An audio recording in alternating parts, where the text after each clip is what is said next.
My daughter said I was nothing to her after paying her rent, college fees, and phone bills. So I showed her what being nothing really meant. I canceled her rent payment, phone bills payment, and emptied her college funds. What happened next was rather unexpected. I will tell you everything. First, let me quickly thank you for your continuous support. This means a lot to us. If you enjoy the stories we share, kindly subscribe to this channel. It will be great if you can leave a comment on which city you are watching from. We might just give you a shout out in our next story. Today's special shout out goes to Kennedy Bray from Atlanta. We are glad you enjoy our stories. Now let's go deeper into the story. I used to think being a good father meant showing up, physically, financially, consistently. Not just when it was convenient or when there were milestones to celebrate, but in the in-between moments when no one was watching. When my daughter was born, I remember holding her in that stiff, plastic hospital chair with her tiny fist curled around my pinky, and I made a quiet promise to myself. I would never be like my father. He left when I was 6 and only resurfaced when he needed money or pity.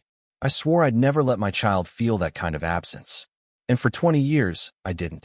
I worked 2 jobs at times, took freelance gigs during my lunch breaks, and ate cheap takeout while she went on school trips and wore the brand names her friends had. I made sure she never had to think twice about where the money came from. Rent? Covered. Phone bill? On my plan. College? I set up a fund for her before she even learned how to ride a bike. There was a time when she appreciated it, or at least pretended to. On Father's Day, she'd draw me cards, then later text a quick, "love you," with a heart emoji. It wasn't much, but it was something. And even if her mother tried to minimize my efforts, tried to spin me as the absent one despite my presence, I stayed focused on what mattered, that my daughter had what she needed. When her mom and I split, it was messy. She got the house. I got weekends and whatever scraps of affection were left. Still, I never once fought about the money. I paid what the court said and then some. Because that's what fathers do. Or so I thought. It's funny how the sacrifices we make become invisible once they become expected.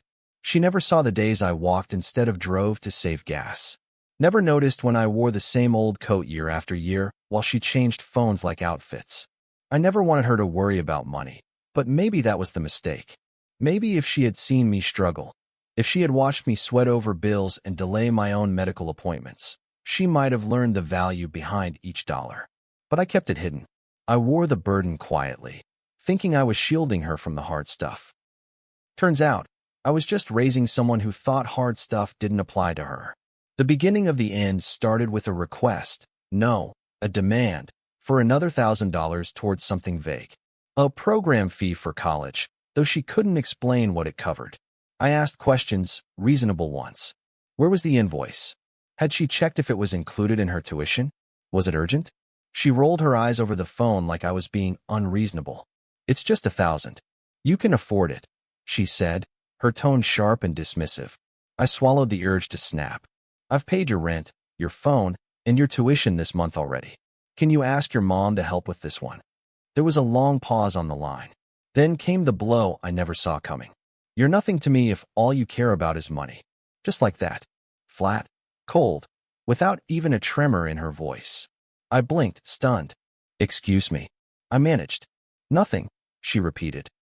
"You're just some guy who throws cash around and thinks that makes you a father." I sat back in my chair, my heart racing like I'd just been slapped. The silence between us stretched too long. She didn't fill it. She didn't apologize. She hung up. I sat there staring at my phone, the call log still glowing. "You're nothing to me." The words echoed louder the longer I sat still. I couldn't wrap my head around it. I thought of all the nights I stayed up sorting bills so she wouldn't feel the sting of a missed payment. The times I said no to myself so I could say yes to her. The years of being steady even when her mother weaponized custody or used guilt to manipulate the narrative. I wasn't perfect, but I was never nothing. I wanted to believe she didn't mean it, that it was a slip of anger. But she never called back, never texted, no follow-up, no apology, no context, just silence. And I knew then it wasn't a mistake. It was clarity. She said it because she believed it. I was useful until I questioned her entitlement. Disposable once I stopped giving without question.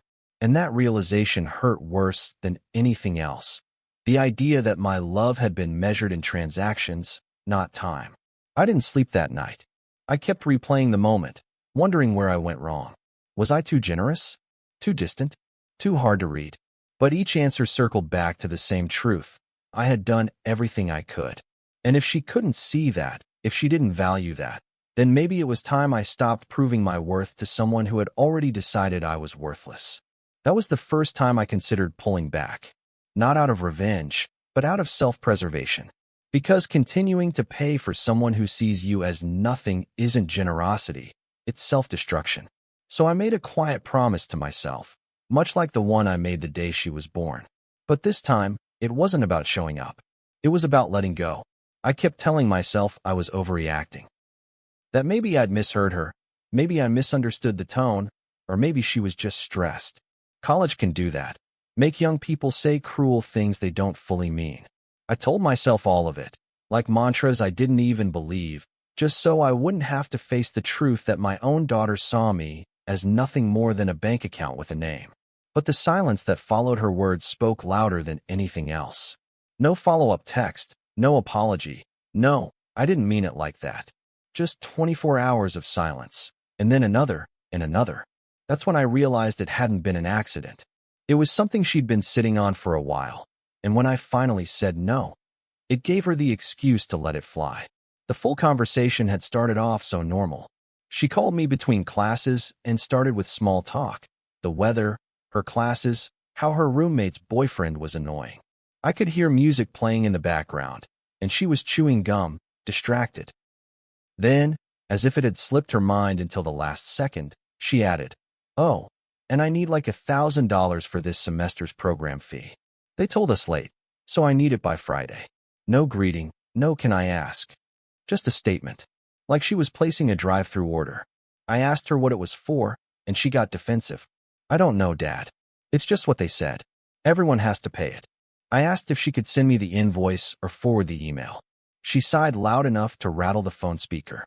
"Why do you always make this a thing?" I could feel the heat rise in my chest. I had heard this tone before, the one her mother used when I questioned an expense or dared to ask for clarity. The same tone that said, "You're annoying me just by being cautious." I stayed calm. "I've already paid your rent and your phone this month, and I just made a payment toward tuition. I'm not saying no. I'm saying I need to understand what I'm paying for. That's fair." She didn't even let me finish. "You know what? Never mind. This is why I hate coming to you for anything. You act like I'm begging you." I blinked.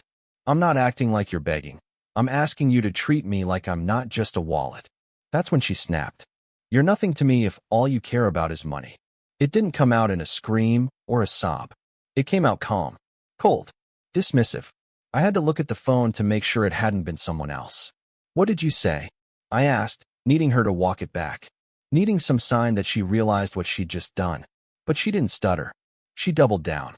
"You're just some guy who throws money around and thinks that makes you a father. It doesn't. You're basically nothing." Then she hung up. Just like that. No warning, no flinch. Like she was slamming a door shut behind her. I stared at the wall for a long time after that. I didn't cry. I didn't rage. I just sat there in a stunned kind of quiet. There's a pain that doesn't come with tears. It comes with stillness. Like your body goes numb because it doesn't want to feel what just happened. I'd been her father for 20 years. I taught her how to tie her shoes, helped her with math homework, held her through breakups and meltdowns. And in less than a minute, she erased all of it. Like it never mattered. Like I never mattered. I wasn't angry at first. I was devastated. That night, I tried to sleep but couldn't. Her words kept playing over and over like a cruel little loop in my head. "You're nothing to me." I kept wondering what version of me she saw. Did she think the money just appeared? That I handed over thousands a month with no thought or cost to myself? Had I made fatherhood look so easy that she forgot it wasn't? Or had she just never cared in the first place? I thought about every Christmas I drove across town to drop off gifts because her mom refused to meet halfway. Every late-night call I answered when she was scared or upset. I did all of it thinking I was building something real, something unbreakable. But apparently, I was just building a resume she could toss in the trash the moment I became inconvenient. By morning, the devastation had started to calcify into something sharper. Not rage, but resolve. I was tired. Tired of being treated like an obligation, like a backup generator that kicked on when her mother failed to deliver. Tired of having to prove, over and over, that I was good enough to matter. I thought I was investing in a relationship. Turns out, I was just funding entitlement.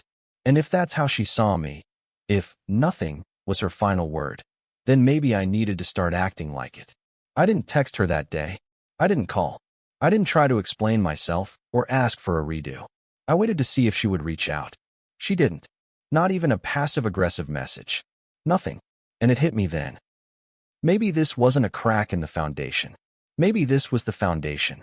Maybe all these years, I'd been the only one who thought this relationship had weight. And if she was fine walking away, then I needed to be fine letting her go. That realization didn't come with relief.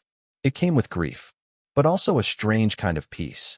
By the third day of silence, I stopped waiting for her to call. Something in me shifted. It wasn't immediate, like flicking off a light switch. It was slower, heavier, like a tired man finally setting down a weight he carried for too long. I woke up that morning, poured myself a cup of black coffee, and instead of scrolling through news or checking my emails like I usually did, I opened my banking app. I stared at the screen for a long minute.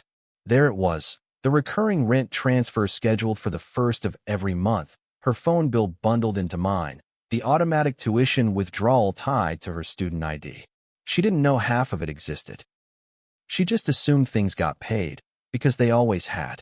But if I was nothing to her, then she needed to understand what that really meant. I deleted every scheduled payment without fanfare. One by one. Click. Confirm. Done. I felt a strange tightness in my chest, but I pushed through it. This wasn't about revenge. It was about reality. It took less than 10 minutes to undo 20 years of sacrifice. That's what gutted me the most. How easy it was. I expected a dramatic scene, like something in a courtroom or a family drama movie. Papers flying, shouting, tears. But in real life, it was just a man and his mouse, quietly cutting ties. After that, I logged into the phone plan and removed her line. The screen warned me there would be a penalty fee. I clicked accept. I paid it without hesitation.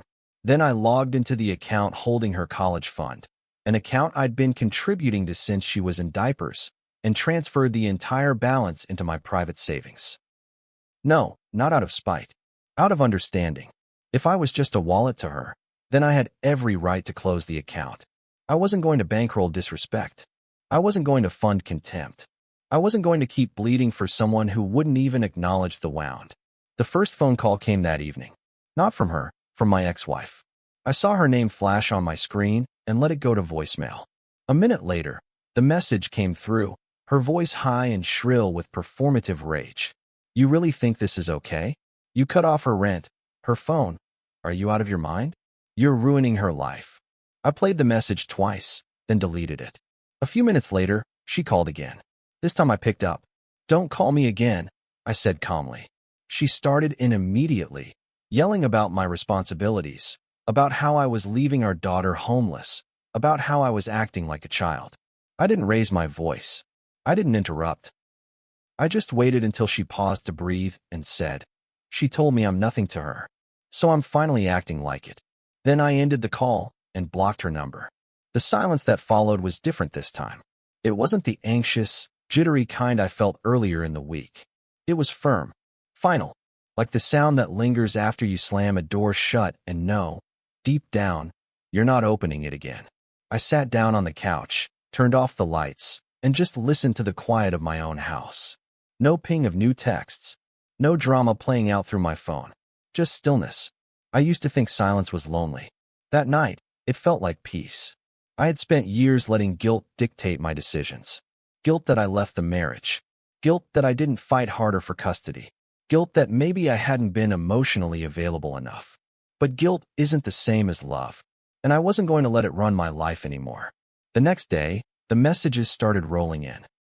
My daughter's phone had obviously been disconnected because I started getting emails instead. At first, they were passive-aggressive. "Hey, my phone's not working, can you check the plan?" Followed by, "My landlord said the rent didn't go through." When I didn't respond, she escalated. "Seriously? Are you ghosting me?" Then came the guilt trip. "This is so messed up. I have midterms this week. Do you want me to fail? Still, I said nothing. I deleted the emails one by one without reading past the first line. The final one came 3 days later. All caps. You're so sick. Less sensitive than a stranger. I hope you're happy. I didn't even open that one. Just dragged it to trash and emptied the folder. I wasn't proud of how it felt. But I won't lie, it felt clean. For the first time in years, I wasn't chasing anyone. I wasn't apologizing for decisions made out of love. I wasn't defending myself to people who didn't care about my side. I was just a man, reclaiming his peace, one silent minute at a time. That weekend, I went for a walk without checking my phone once. I watched a movie by myself and didn't pause to answer any calls. I cooked a meal that wasn't microwaved. And when I sat down to eat it, I didn't feel like a father in crisis. I felt like a man finally remembering who he was before all the emotional debt buried him. The real surprise came from people who did notice.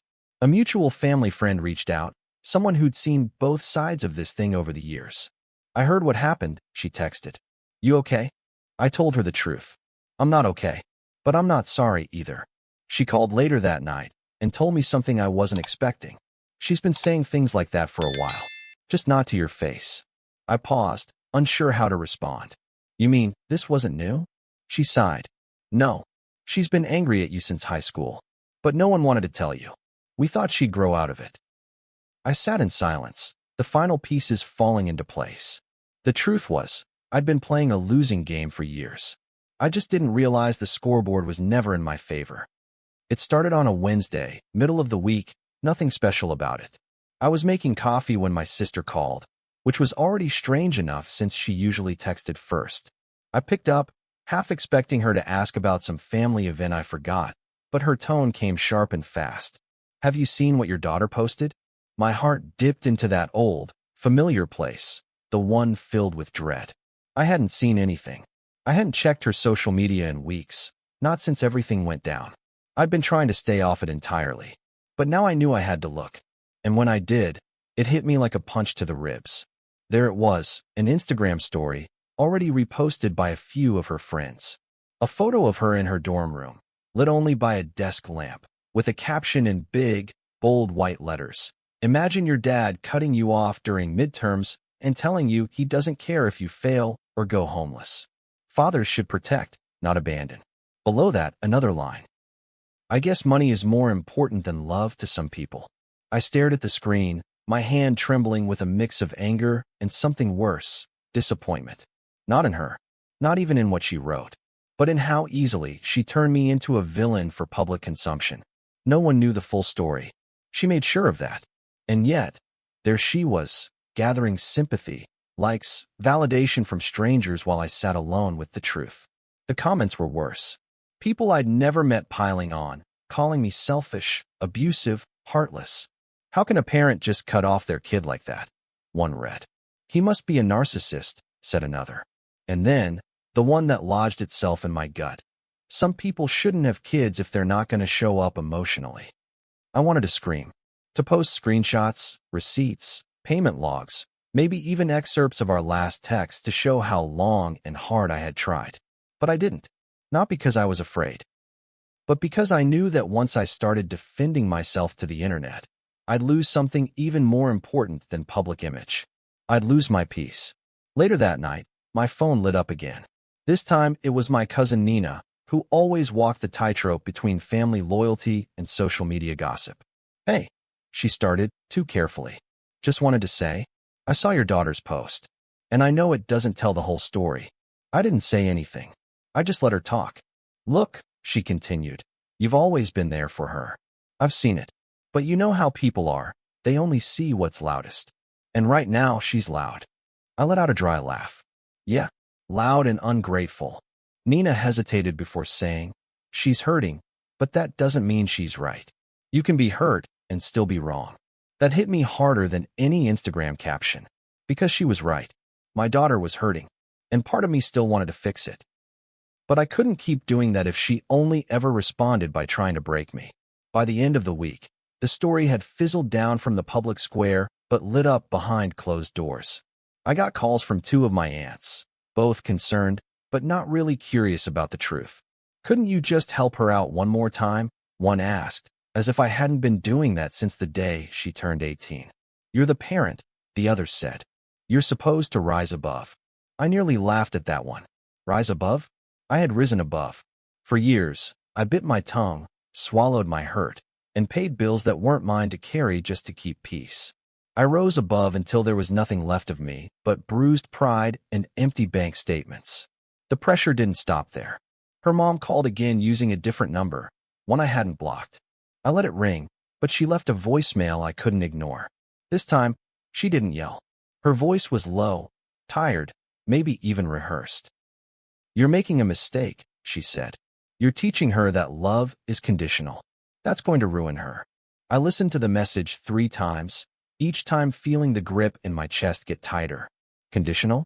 I'd given her unconditional love for years. But love isn't the same as enabling. And boundaries aren't conditions, they're consequences. I didn't know her endless support, especially not after she discarded me like a used napkin. I owed myself the dignity of not being used. For the first time in a long time, I reached out to someone who'd actually seen the full scope of my effort, my friend Marcus, who watched me grind through all the years of co-parenting hell. We met for dinner, and after I vented everything, Instagram, voicemails, the family guilt trips, he leaned back, looked me straight in the eye, and said, "You did what most of us dream of doing. You chose yourself. That doesn't make you a monster. That makes you finally free." I felt something crack inside me. Relief, maybe. Or release. The kind that doesn't come with applause, but with a long exhale. I didn't need to be understood by everyone. I just needed to stop explaining myself to people who would never see past their own narratives. Still, at night, the guilt crept in like fog under a door. I'd think about her as a little girl, the one who used to hold my hand crossing parking lots, the one who'd cry when I dropped her back at her mother's house. I'd wonder when exactly that little girl disappeared and who replaced her with this cold stranger wearing her face. But even in that ache, I knew one thing for sure. I couldn't go back. Not now. Not after everything. Because sometimes the only way to teach someone what love isn't is by taking it away. Silence used to be my enemy. I grew up in a house where it meant something was wrong, where raised voices were followed by slammed doors and then hours of nothing. That kind of quiet wasn't peace, it was pressure. So as an adult, I filled my life with noise. Talk radio in the mornings, TV humming through dinner, calls from my daughter at all hours. Even when we argued, even when the calls were laced with guilt or entitlement, I clung to them. Because at least it meant I still mattered to her. But now silence was all I had. And I was surprised to find it didn't feel like punishment anymore. It felt like recovery, like letting a bruised muscle rest. Every morning, I woke up to a quiet house and no new messages. It was like the volume of my own thoughts finally had room to rise. At first, the silence felt too wide, like I could hear my own breathing louder than usual, like the empty rooms around me echoed with memories I wasn't ready to face. I kept seeing her in flashes, 9 years old, laughing with syrup on her face at breakfast, 16 and heartbroken, sobbing into my shoulder about her first breakup. 20 and confident, rolling her eyes while asking for money she'd never say thank you for. These ghosts stayed close in the first week. They hovered in the spaces she used to fill, reminding me that silence wasn't absence, it was confrontation. It made me face the fact that she wasn't a little girl anymore, and I wasn't the father she imagined. I was a man with limits, and she had reached every one of them. I tried distracting myself, but nothing filled the space the way I wanted it to. TV shows felt hollow, books sat unfinished on the coffee table, and music reminded me too much of long car rides when she used to control the playlist. I cleaned the kitchen twice in one day just to keep moving. But eventually, the silence forced me to sit still. And in that stillness, I started to realize something I hadn't admitted before. I was grieving. Not just the loss of her, but the loss of who I thought I was. I had built my entire identity around being her father. That title gave me purpose. It gave me direction. And now that it felt severed, cut off by her words and my own decision, it was like walking through life without a compass.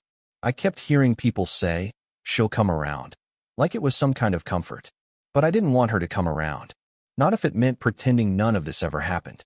Not if it meant sweeping years of disrespect under the rug for the sake of appearances. I didn't want the old relationship back. I wanted something real, something with mutual respect. And if that wasn't possible, I'd rather have nothing. That's the hardest part to explain to people. That choosing yourself over your child isn't the same as giving up. Sometimes it's the only way to stop the bleeding. Sometimes love means walking away from the version of the relationship that's killing you. Marcus came by one evening without calling first. He knocked, holding a six-pack and a tired look like he knew I'd probably been stewing in my own head all day. We sat in silence for a while, both sipping beer and watching a game we weren't really paying attention to. Finally, he said, "She ever try to call again?" I shook my head. "Not since the post." He nodded, like he wasn't surprised. "She's waiting for you to crack first." I looked over at him. "You think I should?" He didn't answer right away. Instead, he leaned forward, elbows on his knees. "You cracked for 20 years, man. You bent every which way for her. You covered for her mom. You paid for things you never got credit for. At some point, it's not a crack. It's just breaking yourself in half for someone who never plans to glue you back together." His words sat heavy between us. I didn't respond. Didn't need to. He wasn't telling me anything I didn't already know. But hearing it out loud from someone who knew the full story made it real in a way I hadn't let myself feel. I nodded slowly, letting it sink in. "She said I was nothing," I finally said, my voice flat. Marcus gave a short, bitter laugh. "Well, then she's about to find out how hard life gets when nothing stops paying the bills." The silence returned after he left, but it didn't sting as much.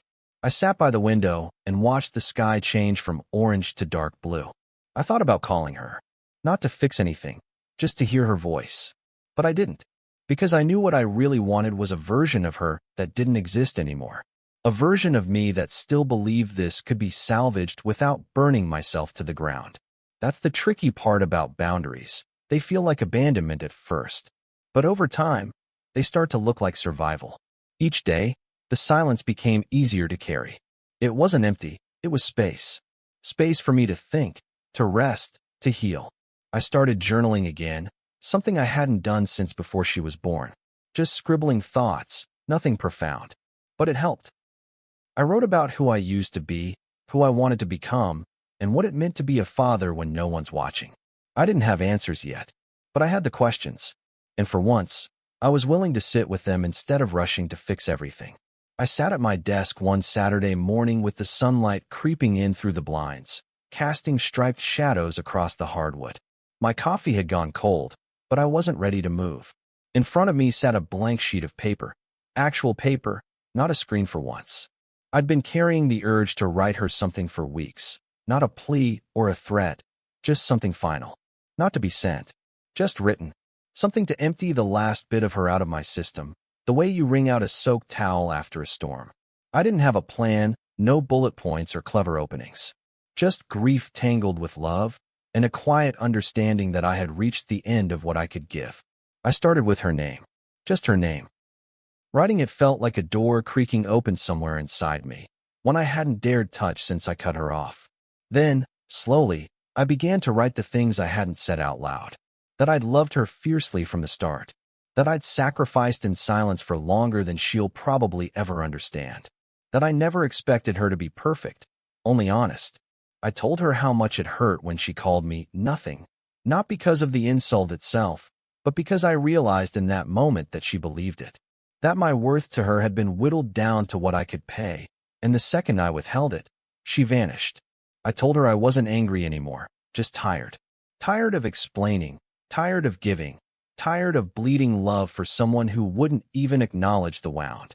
I wrote about the silence that followed, about how it gutted me at first, and then slowly became my oxygen. I admitted that I missed her, but not the version of her that hurled accusations like knives. I missed the little girl who used to fall asleep on my chest during Sunday naps, the one who made me macaroni art and thought I was a superhero. I missed being needed for more than my debit card. But I didn't want that version back. I'd let her go, and I had to let go of who I was with her too. I folded the letter slowly when I finished, slid it into a drawer without sealing it. I didn't need to send it. Writing it was enough. Sometimes closure isn't a conversation, it's a release. After that, I started making small changes in my routine. I took walks without headphones, letting the hum of the world replace the weight of old thoughts. I joined a local gym, not because I wanted to bulk up or chase vanity, but because I needed a reason to show up for myself. I even went to a few community events, silent auctions, fundraisers, things I used to skip because I was always too tired or too preoccupied with bills, with parenting, with stress. I was surprised how many people remembered me from years ago, before I disappeared into the role of single dad, walking paycheck. One woman, a teacher I hadn't seen in over a decade, said, "You look lighter, happier even." I smiled, because she wasn't wrong. My phone stayed quiet through all of this. No calls from her. No messages. No new voicemails from her mother. Part of me wondered if that would ever change, but a bigger part of me hoped it wouldn't. Not until it could be real. Not until there was accountability. I wasn't looking for an apology I could frame and hang on the wall. I just wanted to know that if she ever came back, she'd come as someone willing to have an honest, mutual relationship. Not a demand. Not a transaction. A relationship. But I also knew I couldn't live my life waiting for that day. If it came, it came. If it didn't, I had to be okay anyway. Eventually, I ran into an old friend at the grocery store, a guy named Reggie I hadn't spoken to in years.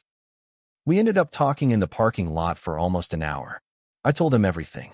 The blow-up, the silence, the social media circus, and he said something that stuck with me in the days that followed. People confuse parenting with martyrdom, he said. But at some point, loving your kid doesn't mean setting yourself on fire to keep them warm, especially when they're the one holding the match. I didn't respond then. I just nodded. But his words looped through my head all week. Because I had set myself on fire, again and again. And I was finally done burning. That weekend, I visited my mother. She was older now, slower, a little more forgetful than she used to be, but sharp enough to see through me. I hadn't told her everything, only bits and pieces. But when I sat at her table and she poured me a cup of tea, she looked at me the way only a mother can and said, "You look like someone who's been holding his breath for years and just started breathing again." I laughed, almost choked on the tea. "Something like that," I said. We didn't talk about my daughter. Not directly. But at the end of the visit, she hugged me tighter than usual and said, "Don't forget, peace isn't selfish. It's survival." I held on to that on the drive home, repeating it like a quiet chant. Peace isn't selfish. Peace is survival. So no, I didn't call her. I didn't unblock her. I didn't stalk her Instagram to see if she'd changed her tone. I lived. I chose to keep living in my own space, under my own terms, with my dignity intact. I had spent years building a version of fatherhood that demanded everything and gave little in return. But now I was building something else. Something smaller. Simpler. It wasn't flashy. It didn't come with accolades. But it was mine. I was redefining what it meant to love someone without letting them destroy you. And I wasn't going back. If this story hit home, you're not alone. Sometimes, choosing yourself feels like failure. But it's actually the first step toward freedom. What would you have done in this father's shoes? Drop your thoughts in the comments. And if you've ever had to set a boundary with family, share your story. Your voice might be exactly what someone else needs to hear today. And if you want more stories that dive deep into family, betrayal, and tough decisions, like, share, and subscribe to stay connected. We're just getting started. See you soon in the next story.